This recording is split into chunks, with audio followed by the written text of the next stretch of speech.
Hello student. तत्सम तद्भव शब्द अग्नि, आग, अंधकार, अंधेरा, कर्म, काम, गौ, गाय, दीपक, दिया, आश्चर्य, अचरज, उज्ज्वल, उजला, कोकिल, कोयल, चंद्र, चांद, दुर्बल, दुबला।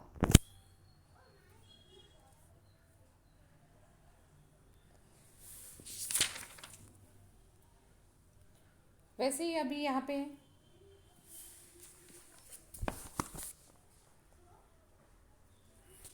नयन, नैन, पूर्व, पूरब, भिक्षा, भीख, मृत्यु, मौत, रात्रि, रात, सत्य, सच, सूर्य, सूरज, निद्रा, नींद, भाग्य, भाग, मयूर, मोर, मूर्ख, मुख, मुंह, वानर, बंदर, सर्प, सांप, स्वर, सोना। अब विदेशी शब्द यानी उसे विदेश शब्द भी कहा जाता है। अरबी, फारसी, अंग्रेजी, चीनी, पुर्तगाली और फ्रांसीसी भाषा में ऐसे शब्द जो हिंदी में प्रयुक्त या प्रचलित होते हैं। ऐसे ही शब्द जैसे यहाँ पे बताए गए हैं, अंग्रेजी के कुछ शब्द बताए गए हैं, जैसे doctor, college, football, mummy, daddy, degree, diary, cinema, party, motor, radio, school, police, gas, cricket, station, car, nurse, machine, ticket. फारसी और अरबी शब्द आदमी, तकलीफ, शादी, कागज, कानून, कैदी, खत, खराब, खून, गरीब, जमीन, जहाज, धोखा, जिला, जागीर, बाजार, अखबार, आज़ाद, इंसान, इस्तीफा। पुर्तगाली शब्द है अचार, आलू, कमीज, कार्बन, गमला, कंस्तर, गोदाम, गोभी, चाबी, मेज, बाल्टी, पादरी, पिस्तौल, साबुन, प्याज और बटन। ये क्या है? ये पुर्तगाल, ये विदेशी शब्द है। और देशज शब्द यानी जैसे जो इसके पहले देशज भी शब्द आपको बोला है कि जो हिंदी भाषा में उपभाषा में जैसे बोली से ऐसे शब्द जिनके स्रोत के बारे में कुछ निश्चित नहीं किया जाता, उन्हें देशज शब्द कहा जाता है। अब इसके बाद है जैसे उपस्वर्ग और प्रत्यय। उपस्वर्ग और प्रत्यय किसे कहा जाता है? उपस्वर्ग और प्रत्यय यानी जैसे जो शब्दों के सामने लगते हैं उसे उपस्वर्ग कहा जाता है, और जो शब्दों के बाद में लगते हैं उसे प्रत्यय कहा जाता है। ऐसे ही कुछ शब्द हैं यहाँ पे आपको बताने वाली हूँ।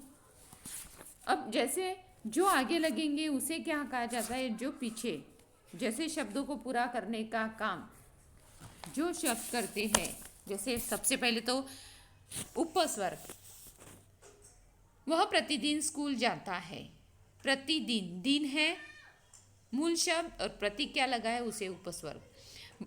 तुम बड़े ना समझ हो, ना लगा है उपस्वर्ग। लड़का बेकसूर है, लड़का सूर और कसूर और बे क्या है उसको लगा है उपस्वर्ग। वह सरासर अन्याय है और लगा हुआ उपस्वर्ग है। अब वाक्यों को रेखांकित शब्दों की रचनाओं से देखें। प्रतिदिन, प्रति प्लस दिन, प्रतिदिन। ना प्लस समझ, ना समझ। बे प्लस कसूर, बेकसूर। अ प्लस अन्याय, अन्याय। यहाँ दिन, समझ, कसूर और न्याय ये मूल शब्द है। अब इन शब्दों को क्रम से प्रति, ना, बे, अ अक्षर या शब्द लगाए हैं। इनके जुड़ने से अर्थ, मूल शब्द का अर्थ बदल गया है।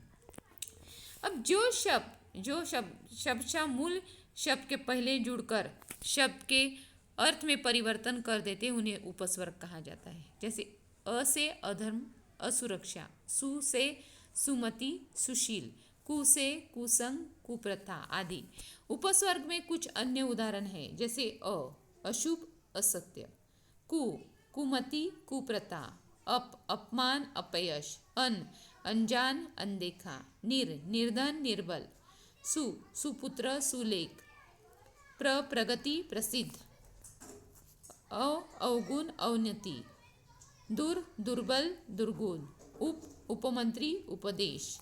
ये हो गए उपस्वर्ग कि जो शब्दों के आगे लगते हैं उसे उपस्वर्ग कहा जाता है और जो शब्दों के बाद में लगते हैं उन्हें प्रत्यय कहा जाता है। अब प्रत्यय है जिसमें मित्र और ता लगा हुआ है, मित्रता निभाई, ता प्रत्यय है। बचपन, अब पन लगा हुआ है वो प्रत्यय है। यह गुनी, गुण गुनी। वैसे लड़की समझदार थी। अब यहाँ पे मित्र, गुण, बच्चा और समझ मूल शब्द है और इनको लगाए हुए प्रत्यय है ता, ई, पन, दार। ये अक्षर समूह से जुड़े गए हैं। और जो शब्द या शब्दांश शब्दों के अंत में जुड़कर उनके अर्थ में विशेषता उत्पन्न कर देते हैं, इन्हें अर्थ में विशेषता उत्पन्न कर देते हैं, उन्हें प्रत्यय कहते हैं। इनके प्रयोग से नए शब्द बनाए जाते हैं। जैसे तैर प्लस आग, तैराक, उड़ प्लस आन, उड़ान, झगड़ प्लस आलू, झगड़ालू, दौड़ प्लस ना, दौड़ना। प्रत्यय के प्रयोग से बने कुछ अन्य शब्द इस प्रकार है। विदेश शब्द से ई जोड़ने वाले विदेशी, नागपुर शब्द में ई जोड़ने वाली नागपुरी, वीर शब्द में ता जोड़ने वाला वीरता, मधुर शब्द में ता जोड़ने पर मधुरता, दया शब्द में वान जोड़ने वाला दयावान, गुण शब्द में वान जोड़ने वाला गुणवान। जैसे यहाँ पे शब्दों में परिवर्तन बताया गया है। उपस्वर्गों में क्या परिवर्तन होता है, उपस्वर्गों में परिवर्तन कैसे होता है, ये भी कुछ उदाहरण यहाँ पे है।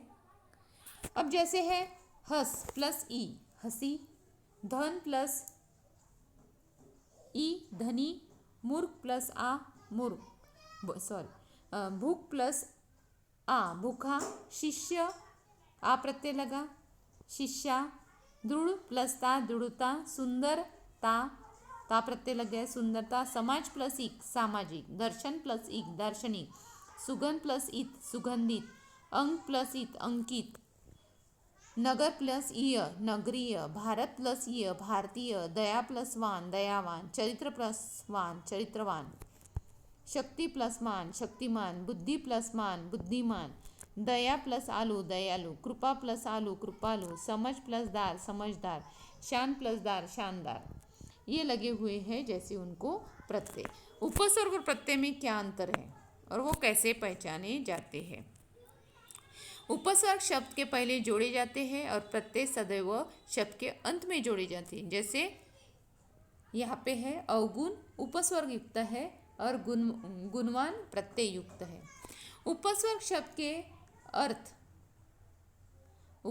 शब्द के अर्थ में परिवर्तन कर देते हैं, जबकि प्रत्यय शब्द के अर्थ में विशेषता उत्पन्न करते हैं। जैसे न्याय अन्याय, शुभ अशुभ, समाज सामाजिक।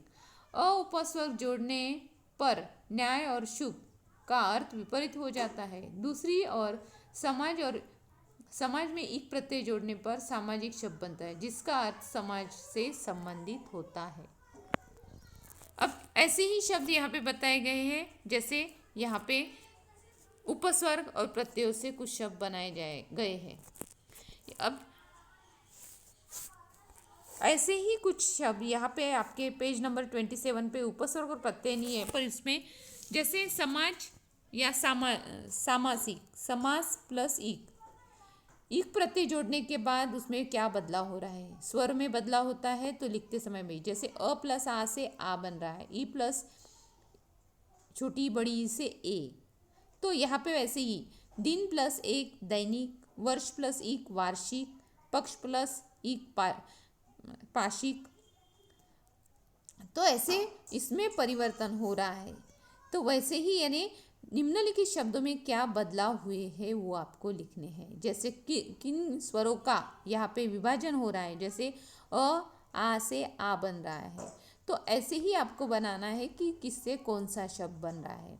अब वर्ष है, जैसे यहाँ पे दैनिक है ई प्लस ए दैनिक। अब वार्षिक है तो वार्षिक का क्या आएगा, तो ये जैसे आपको ऊपर वहाँ पे वो भी दिए हैं एग्जाम्पल, जैसे मासिक है तो कैसे बन गया म प्लस ई। तो ऐसे ही आपको ये पेज नंबर 27 का वर्क करना है।